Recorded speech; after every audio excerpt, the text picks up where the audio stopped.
My therapist knew every secret I'd never told anyone. And somehow, my life started falling apart right after. Her office felt designed to disarm me. Soft light, neutral colors, a chair that held my body without asking questions. She listened without interrupting, her eyes steady, calm, almost gentle. When I spoke, she didn't rush me. She waited, like silence itself was part of the treatment. I told her things I had never said out loud, not to friends, not to lovers, not even to myself. She nodded at the right moments, asked careful questions, repeated my words back to me, polished, clearer, sharper. It felt like relief, like finally putting weight down after carrying it for years. "You're safe here," she said once, and I believed her. After our third session, something small went wrong. A misunderstanding at work, a friend canceling plans without explanation, harmless things, coincidences. After the fifth session, the coincidences grew teeth. Arguments erupted out of nowhere. Emails went unanswered. A private fear I had confessed in her office appeared in my life, dressed as bad luck. I told myself this was normal. Therapy stirs things up, right? Healing isn't linear. That's what she said. That's what I repeated to myself like a mantra. Still, every time I left her office feeling lighter, something outside seemed to collapse quietly in my absence. As if the moment I handed her my secrets, someone else began using them. And I couldn't shake the thought that the safest place I'd ever known might be the source of everything starting to break. At first, I kept a list only in my head. Little things, easy to dismiss. I told her about my fear of being replaced at work. 2 days later, my manager mentioned restructuring. I confessed how deeply I relied on my best friend. That same week, she stopped answering my messages. Each incident arrived politely, almost gently, like bad news that didn't want to scare me. But the timing was too precise, too intimate. These weren't random misfortunes. They felt tailored. In session, I mentioned none of it. I didn't want to sound paranoid. Instead, I watched my therapist's face as I spoke about other things. She listened the same way she always did, attentive, warm, unshaken. "You're becoming more aware," she said. "That can feel destabilizing." Destabilizing. Such a clean word for the way my life was loosening at the seams. After one session, I ran into someone from my past, a person I had explicitly said I never wanted to see again. The encounter left me shaking. When I described it to her the next week, she didn't look surprised. She looked satisfied. "Maybe you needed that," she said softly. "Exposure can be therapeutic." I nodded, even as something cold slid through my chest.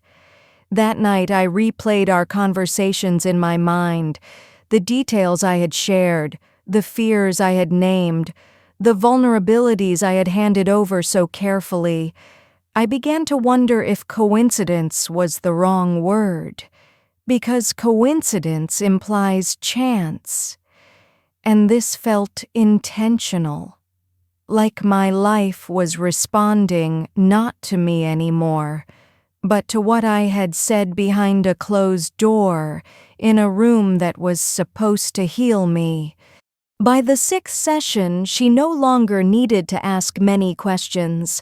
She finished my sentences for me, predicted my reactions before I had them, suggested choices that sounded like my own thoughts, only clearer, firmer, harder to resist. "You tend to withdraw when you feel threatened," she said once, just as I opened my mouth to say the same thing. It was unsettling but also intoxicating. Being understood that deeply felt like intimacy. I told myself that was her job, that accuracy meant competence. Still, her guidance began to narrow my world. She encouraged distance from people who triggered me. She questioned my instincts gently, persistently, until I doubted them myself. When I hesitated, she smiled and said, "Trust the process." And I did. I wanted to. But outside her office, my life grew smaller. Fewer messages, fewer invitations, fewer voices reminding me who I was before therapy. One evening, faced with the decision, I caught myself wondering what she would advise instead of what I wanted. The thought scared me more than I expected. In our next session, I mentioned feeling unsure of myself. "That's progress," she replied. "Your old defenses are breaking down." Breaking down. Another clean phrase. She leaned forward slightly, her voice calm, precise. "When you stop relying on false certainty, you become open to guidance." I nodded, but something in me recoiled. Because guidance implies choice. And suddenly I wasn't sure how much of that I still had. Her words fit my life too perfectly, like a key sliding into a lock I hadn't known existed. And for the first time, I wondered whether she was helping me find myself or carefully teaching me how to disappear. I noticed it when I tried to skip a session. The anxiety didn't rise slowly. It crashed into me, sharp and immediate, like I was about to make a dangerous mistake. My hands shook as I reached for my phone. "Just go," a voice inside me said. "You need her." That realization terrified me. In her office, I confessed how lost I felt without our sessions. I expected reassurance. What I got was something else. Quiet approval. "It's natural," she said. "When you finally feel safe, separation feels threatening." Safe. With her. Not with my own life. She began framing herself as the one stable thing in my world. The place where confusion made sense, where chaos was explained, where decisions were corrected. When something went wrong outside, she always had a reason. When I questioned her advice, she reminded me how fragile I had been when we started. "Do you want to go back to that version of yourself?" she asked once. No, I didn't. So I stopped questioning. I stopped pushing back. I stopped trusting my discomfort. Friends drifted away completely. My job put me on temporary leave. Every loss came with a therapeutic explanation, delivered in her calm voice. "Sometimes healing looks like destruction," she told me. I repeated that sentence to myself at night, like a prayer. But alone in my apartment, surrounded by silence, I began to feel something else beneath the fear. A quiet suspicion. Because when everything else was stripped away, when my world had been reduced to one chair and one voice, she didn't look concerned.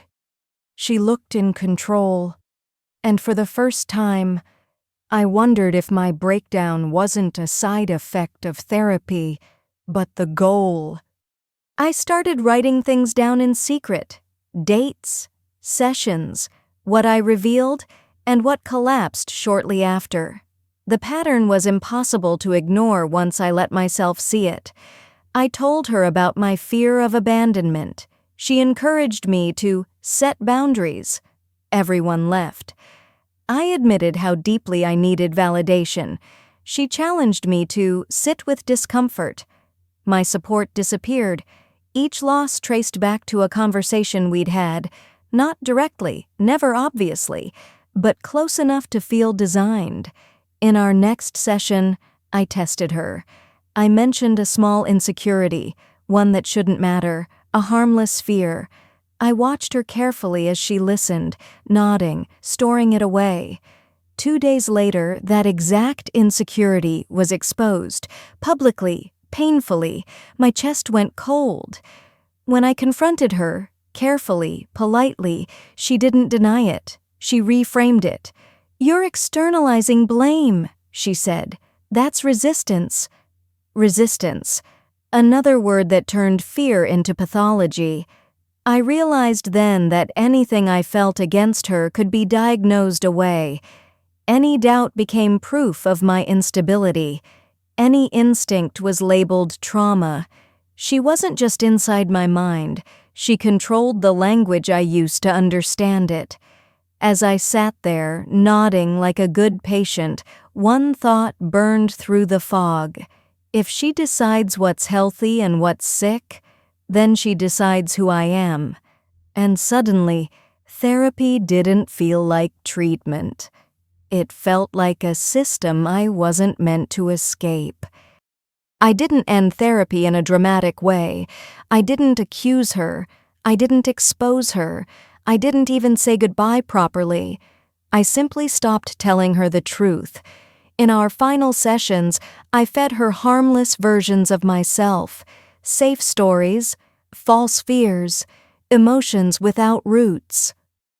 I watched her lean forward anyway, searching for leverage that wasn't there anymore. She grew impatient. "You seem distant," she said. "I'm integrating," I replied.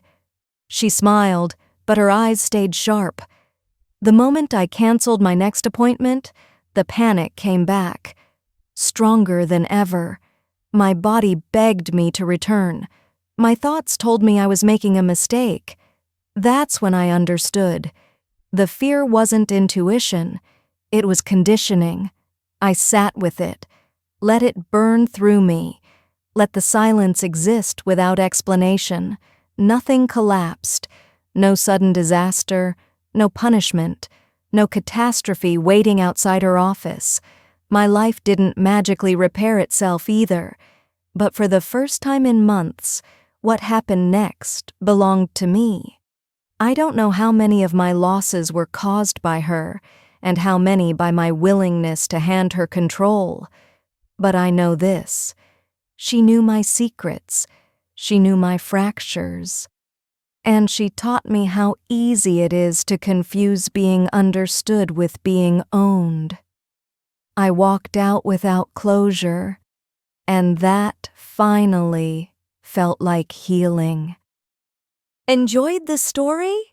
Subscribe for more, and feel free to share it with a friend. New stories are coming soon.